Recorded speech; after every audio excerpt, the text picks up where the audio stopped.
नमस्कार, मी प्राची राठोड. टाइम्स नाव मराठीमध्ये तुम्हा सर्वांचं खूप स्वागत आहे. आज मी आली एका स्पेशल व्यक्तीला भेटायला. माझी फेवरेट ॲक्टर आहे. भाग्य दिले तू मला ह्या सिरियलची मेन कॅरेक्टर तन्वी. तन्वी, तुझं खूप खूप स्वागत आहे. थँक्यू. कशी आहेस तन्वी? मस्त मजेत. आपण तन्वीला सिरियलच्या माध्यमातून खूप वेळा बघितले, पण आज तन्वीच्या पर्सनल लाईफबद्दल आपण जाणून घेऊया. तन्वीचं बालपण कुठे गेलं, कुठे शिकली, का ओव्हरऑल सगळंच. सो तन्वी, तुझं खूप स्वागत आहे. आणि मला सगळ्यात पहिले सांग, तुझं बालपण कुठे गेलं, कुठे राहायची, काय होतं सगळं? माझं बालपण कोकणातच गेलं आहे. म्हणजे माझं बेसिक एज्युकेशन सगळं तिकडे झालं, कुडाळला. सिंधुदुर्गची आहे मी. आणि त्यानंतर माझं मास्टर्स असेल वगैरे 3 वर्ष मी पुण्यात केलं माझं मास्टर्स, ललित कला केंद्र गुरुकुल इथे. आणि त्यानंतर मुंबईतच आहे. मला सांग, तुझं ॲक्टिंग करिअर कुठून सुरू झालं? म्हणजे कधी वाटलं की ॲक्टिंग करायचे? खरं तर मी ज्युनियर कॉलेज नाही, पण ग्रॅज्युएशनच्या फर्स्ट इयरला असताना नाटकात ॲक्टिव्ह होतेच. नाटक म्हणा किंवा कल्चरल ॲक्टिव्हिटीज आपल्या ज्या काही असतात त्यामध्ये माझं सुरू होतं. हौशी रंगभूमीवरही बरीच नाटकं, एकांकिका केल्या आहेत, भरपूर प्रयोग केले आहेत. बाबा वर्दम थिएटर्स हे आमचं तिकडचं खूपच नावाजलेलं नाव खूप मोठं आहे तिकडचं. आणि त्या अंडर खूप एकांकिका केल्या, नाटकं केली. मग कुठेतरी असं जाणवायला लागलं की नाही, आपला कल या दृष्टीनेच आहे, आपण इकडेच फोकस केलं पाहिजे. आणि माझ्या घरच्यांच्याही ते लक्षात यायला लागलं की तिचा कल आहे त्या बाजूने. आणि तेव्हाही खूप अभिनयाची पारितोषिकं मिळत होती मला स्त्री अभिनयासाठी वगैरे. सो असं जाणवत होतं की नाही, आपल्यात आहे हा गुण, तर त्यावर फोकस करूया. आवडही होती. मग त्यानंतर मी मास्टर्स केलं 3 वर्ष नाट्यशास्त्रामध्ये. आणि मग फुलफ्लेज हेच सुरू आहे. मला सांग, घरात कुठलं बॅकग्राऊंड आहे ॲक्टिंगचं? आई बाबा भाऊ काही? नाही, अजिबातच नाही. म्हणजे माझा दादा इंजिनियर आहे आणि नाही, घरचं बॅकग्राऊंड नाही आहे असं. ह्या फॅमिलीने कसं अलाव केलं, कशी एंट्री झाली? सुरुवातीला जरा दडपण आलं होतं त्यांना की इंडस्ट्रीत जायचं म्हणजे आपल्याकडे अफवा खूप असतात आणि वाईट बातम्या उगाच काही बनवून सुद्धा विकल्या जातात की इंडस्ट्रीत हे असंच चालतं तसंच चालतं. खरं तर असं काही नसतं. आपण जसे असू, आपल्याला माणसंही तशीच भेटतात. तर त्यांनाही हळूहळू कळायला लागलं की नाही, ठीक आहे, तिला आपण सपोर्ट करूया. आपला सपोर्ट खूप जास्त इम्पॉर्टंट असतो. म्हणजे पालकांचा सपोर्ट मुलासाठी, मुलीसाठी खूप जास्त महत्त्वाचा असतो करिअरच्या दृष्टीने. कारण बाहेरून बरीच लोकं करतील सपोर्ट, पण आपल्या घरचे आपल्या बाजून जेव्हा उभे राहतात ना, तेव्हा आपल्याला काही करण्यासाठी एक्स्ट्रा हुरूप येतो किंवा एक ताकद असते ती आपली. तसे माझे बाबा माझ्या साईडने खूपच होते. म्हणजे आई पण आहे नो डाऊट, पण माझ्या बाबांचा मला अति जास्त सपोर्ट होता की नाही, तू करशील. आणि त्यांचा म्हणजे काय म्हणतात, त्यांनी मला चांगलं गाईडही केलं. म्हणजे ते म्हणाले, तुला करायचंच आहे तर मग प्रॉपर शिक्षण घे त्याचं, असंच काहीतरी करायचं आहे वर असं नको. मग मी 3 वर्ष त्याचं शिक्षण घेतलं. काय असतं नाटक, कसं, आम्हाला हे सगळं छान पद्धतीने शिकवलं गेलं. 3 वर्ष खरं तर कशी गेली कळलंच नाही, पण मग सुरू झाला प्रवास खऱ्या अर्थाने. तर मी पहिली एकांकिका, पहिलं नाटक आठवतंय काय? त्यातलं काही किस्से कसे मिळालेलं? पहिलं एकांकिका कशी सुरू केली? हा किस्सा पण म्हणजे असा किस्सा नाही म्हणता येणार. हे काहीतरी अजबच घडलं माझ्या बाबतीत. म्हणजे मला नाटक करायची इच्छा होती.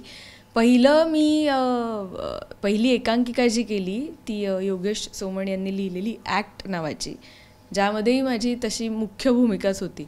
आणि ते पात्र खूपच जरा वियर्ड होतं. म्हणजे बलात्कार झालेली मुलगी आणि ती पोलिसांच्या कैदेत असते, तीच तिच्या वडिलांचा खून करते वगैरे. असं खूप थोडंसं काय म्हणतात ते, असं पटकन कुणी जाऊन बघणार नाही असं ते खूप हेवी होतं, आपल्याला पचनाला पडणार नाही असं कॅरेक्टर होतं.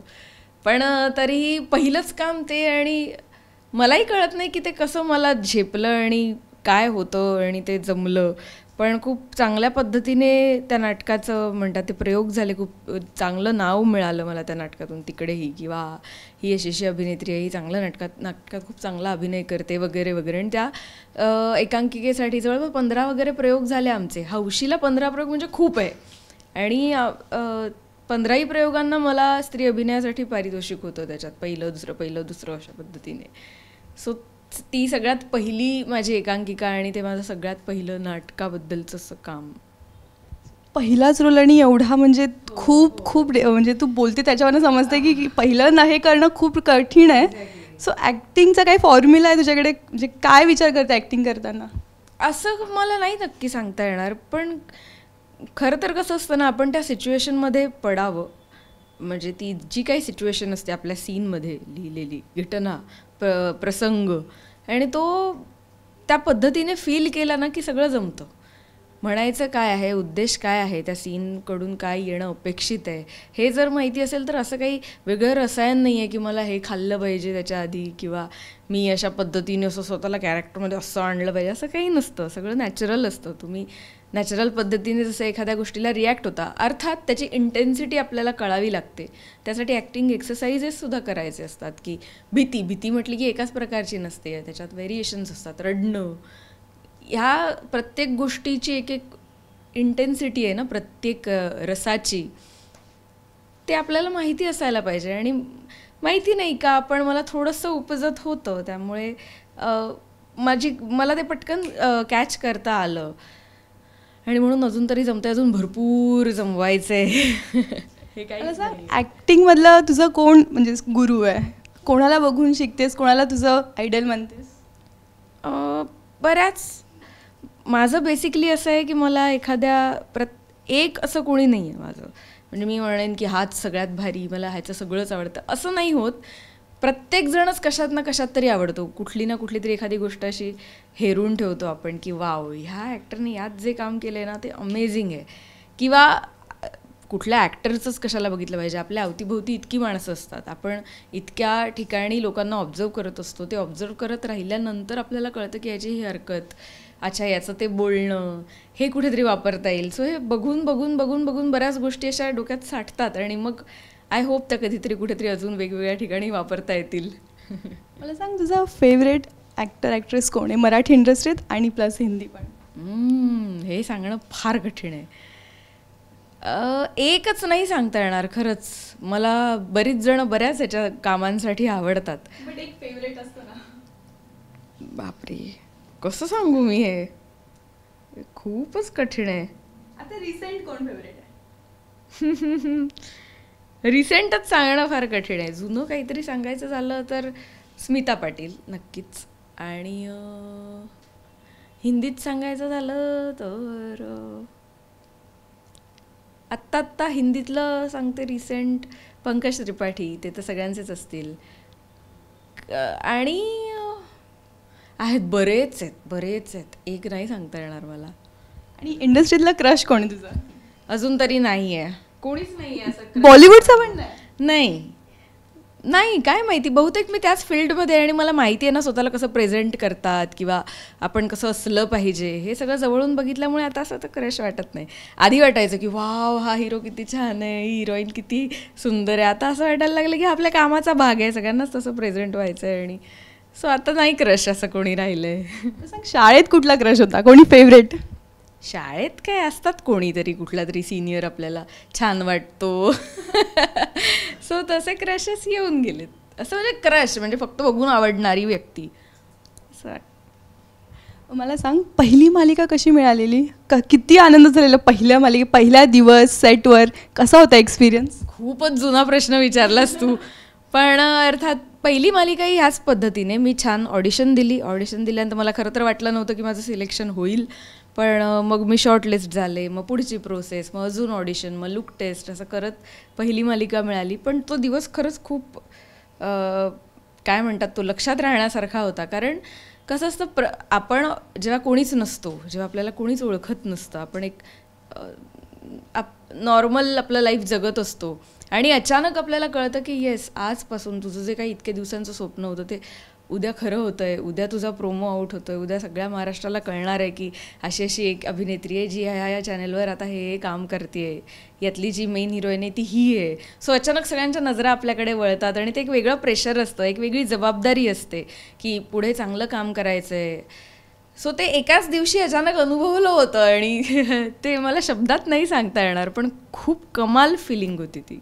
आणि घरच्यांची काय फिलिंग होती त्यावेळी प्रोमो बघून? त्यांचं तर म्हणजे ते हेच झालं होतं, त्यांना सुधरतच नव्हतं. कारण मला येण्यापेक्षा जास्त घरच्यांना अदर रिलेटिव्सचे कॉल येत होते. म्हणजे सगळ्यांचे फोन, त्यांचेच फोन थांबत नव्हते. अरे तुमची मुलगी आली आहे मालिकेत, तुमची मुलगी आली आहे, कसं काय मिळालं वगैरे. शेवटी म्हणजे जवळपास सांगते महिनाभर हे फोन सुरू होते वेगवेगळ्या नातेवाईकांचे आणि कॉंग्रॅच्युलेशन्स आणि वा वा वा करायला. शेवटी ते कंटाळले, म्हणाले तनू अगं संपतच नाही आहे ते फोन्स, आता तुझं तू हँडल कर. कारण ती कॅसेट सगळीकडे रिपीट करावी लागत होती की हां तिने असं असं केलं, मग हे झालं, मग त्यानंतर सिलेक्शन झालं. शेवटी ते थकले बिचारे, पण कौतुकास्पद होतं त्यांच्यासाठी आणि त्यांना, आणि मला तो आनंद बघताना खूप छान वाटलं. मला सांग की या फील्डमध्ये आल्यानंतर तू बोललीस एका दिवसात खूप चेंजेस झाले, सो पहिलं लाईफ आणि आत्ताचं किती डिफरन्स आहे, आणि पहिल्या लाईफमध्ये काय मिस करते जे आता तू करू शकत नाही आहेस? मला कसंही बाहेर पडायला आवडतं, मला रेडी होऊनच बाहेर पडा, किंवा आज आता आपण मॉलमध्ये जातो शॉपिंगला तर चांगलेच कपडे घाला आणि जा, हे मला नाही आवडत. मी खूप आळशी आहे त्या बाबतीत. चला मिळाला टी शर्ट किंवा घेतली पॅन्ट आणि गेलं, असं मी करायचे आधी. आता काय होतं, आता जर मी चुकून जरी असं करण्याचा प्रयत्न केला तर त्याच दिवशी मला ओळखणारी माणसं भेटतात, मॅडम एक सेल्फी काढूया. कारण माझं असं होतं की अरे देवा, आता ओळखतायत लोक, आता असं नाही जाता येणार. हे खूप मिस करते मी, आणि आवडतेही हीच गोष्ट, कारण याच गोष्टीसाठी इतकी वर्ष मेहनत घेतली होती की आपण बाहेर पडतानाही लोकांनी ओळखावं. आणि आता ते खूप छान वाटतं की आता सगळीजणं, म्हणजे आजपर्यंत असं व्हायचं की मुंडल्यांची नात असं मला ओळखायचे, पण आता भाग्य दिले तुम्हाला मधली कावेरी असेल तर कावेरीची आजी किंवा कावेरीची आजी या ह्याने माझ्या घरच्यांना सगळे ओळखतात. सो एक खूप छान वाटतं.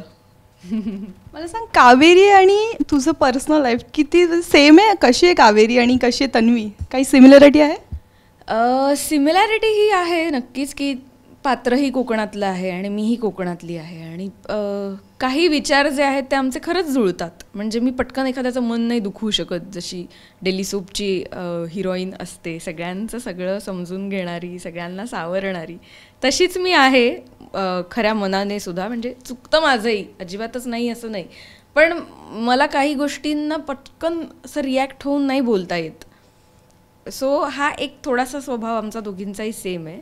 अदरवाईज नाही, अदरवाईज मी अशी नाही आहे, मी मजेशीर आहे खूप जास्त. मग हा रोल प्ले करताना इझी झाला असेल बिकॉज सिमिलरिटी आहे? हां नक्कीच. कोकणातल्या बऱ्याच गोष्टी माहिती होत्या, जसं कावेरी संस्कृती परंपरा जपते, रांगोळी काढणं असेल, काहीही, सगळे सण असतील आमच्याकडे ते खूप उत्साहात साजरे होतात. सो त्याबद्दलही मला माहिती आहे. त्यामुळे असं नव्याने काहीतरी अरे हे असं पण असतं का, असं माझं नाही झालं. ओके, मला सांग की 500 एपिसोड कंप्लीट झाले, सो एक डेली सोपमध्ये 500 एपिसोड करणं, रोज ते करणं, सो हे सोपं आहे की इझी आहे? प्रेक्षकांना हे खूप इझी वाटत असेल, बट हे नाही आहे. रोज म्हणजे 500 एपिसोड करणं, शूट करणं, तेच रोज करणं, सो ह्याच्याबद्दल काय? चॅलेंजिंग नक्कीच आहे, कारण आता 2 वर्ष होतील मालिकेला, अजून 2 महिन्यांनी, आणि 500पर्यंतचा टप्पा गाठणं खरं तर आमच्यासाठीच असं नाही म्हणत मी, पण जी बाकी टेक्निकल टीम आहे किंवा रायटर्स असतील यांच्यासाठी हे खरंच खूप मोठी चॅलेंजिंग गोष्ट आहे. कारण 2 वर्षासाठी मुळात एक छोटीशी गोष्ट असते, त्या गोष्टीला फुलवत फुलवत फुलवत फुलवत ऑडियन्सच्या बरोबरीने जायचं आहे आणि एवढा मोठा पल्ला गाठायचा आहे, ही खरंच खूप चॅलेंजिंग गोष्ट आहे. कारण रोज नव्याने काहीतरी लिहायचं आहे, रोज नव्याने काहीतरी लोकांपर्यंत पोहोचवायचं आहे, ते लोकांना आवडलं पाहिजे, आणि रोज इतकं क्रिएटिव्हली काहीतरी सुचणं हे इतकं सोपं नाही आहे. सो नक्कीच मी म्हणेन आमचं तर ठीक आहे, आम्ही रोज येऊन शूट करतो आहे, आम्ही थकतो रोज तेच करून, कधीतरी कंटाळा येतो, कधीतरी खूपच छान वाटतं, हे सगळ्या मिक्स फिलिंग्स येत असतात. पण युनिटसाठी सुद्धा ही ते तितकंच चॅलेंजिंग आहे, आणि खरं तर मी त्यांना म्हणेन की खूप छान त्यांनी आत्तापर्यंत हँडल केलं, म्हणून 500पर्यंत येऊ शकलो. 500 एपिसोड झाले, सो प्रेक्षकांचं किती प्रेम मिळतं आहे तुला या रोलसाठी? प्रेक्षकांनी या रोलवर भरभरून प्रेम केलं आहे आणि त्याची मी कायमच ऋणी राहीन. त्यांनी अमाप प्रेम दिलं आहे. म्हणजे खरंच कुठेही बाहेर पडल्यानंतर कावेरी कावेरी कावेरी असं कुठून तरी ऐकू जरी आलं ना तरी खूप बरं वाटतं की आपण 12-13 तास ज्या ठिकाणी काम करतो त्याचा काहीतरी असा आपल्याला आउटपुट मिळतो ज्याच्यासाठी आपण एवढी मेहनत घेतो. नाहीतर काय होतं, करतो काम पण कुठे काही नोटीसच होत नाही. मग पैसे तर मिळत असतात कामाचे, पण ती जी एक हाक असते प्रेमाची त्या कॅरेक्टरला आपण येते ती खूप जास्त महत्त्वाची असते असं मला वाटतं. आणि येस, ते सार्थकी लागलं आहे या 500 एपिसोड्समुळे. सॉरी, मी कावेरी बोलणार ती तन्वी. नाटक करणं, मालिका, सिनेमा, 3 वेगळ्या काम सेम आहे, 3 वेगळ्या 3 गोष्टी आहेत. सो तुला कशात जास्त काम करायला आवडतं? मला अभिनय करायलाच मुळात आवडतो. सो मला तुम्ही कुठेही सांगा, मी तिन्हीही माध्यमांमध्ये तेवढीच कम्फर्टेबल आहे आणि तेवढीच उत्साही आहे तिन्ही माध्यमात काम करायला. सो आत्ता मालिका विश्वात काम करते. याआधी 1-2 चित्रपटांमध्ये केलं आहे छोटंसं, पण ते अजून आले नाही आहेत, तर ते येतील. आणि यानंतर चांगलं आणि भरभरून असं काय म्हणतात ते आपलं पोटेन्शियल वापरता यावं असं काम मिळावं अशी खूप इच्छा आहे. ते लवकरच मिळेल नक्कीच. आता सांग, न्यू इयर येत आहे, सो काय प्लॅन आहे न्यू इयरचे? अजून तरी काही असा प्लॅन असा केला नाही आहे, पण माझं जे आत्तापर्यंत, कारण प्लॅन केल्यानंतर त्या गोष्टी घडत नाहीत. नाही प्लॅन केलं ना तरच घडतात असं मला वाटतं. सो यावेळेला बघू. एक्सरसाइज तर माझं रोज सुरू आहेत, तेच कंटिन्यू करेन. आणि न्यू इयरचं काही रेझोल्युशन्स? नाही, ते ठरवलं तर काही होणार नाही. सो काही नाही. थँक्यू आमच्याशी बोलल्याबद्दल. आमच्या प्रेक्षकांना फक्त सांग, सिरियलमध्ये काय होणार आहे पुढे, काय सांगशील? आमच्या मालिकेत खूप इंटरेस्टिंग ड्रामा येणार आहे आता, जे तुम्ही मिस करत होता तेवढे दिवस. नातेसंबंधांबद्दल काय झालं आहे आता, कधी सगळं छान कधी होणार आहे, तर आता सगळं हळूहळू छान व्हायला सुरुवात झाली आहे. कारण आम्ही आता ऑलरेडी शूट केलं आहे छान छान छान छान काहीतरी. तुमच्यापर्यंत ते लवकरच पोहोचेल. सो आमच्या मालिकेवर भरभरून प्रेम करा. आत्ता बघता तशीच रोज रात्री 9:30 वाजता कलर्स मराठीवर भाग्य दिले तू मला ही मालिका आवर्जून बघा. थँक्यू तन्वी. तुला ऑल द बेस्ट पुढच्या सगळ्या फ्युचर प्लॅनिंगसाठी आणि सगळ्या प्रोजेक्ट्ससाठी. Thank you so much. थँक्यू. मी प्राची राठोड, टाइम्स नाऊ मराठी.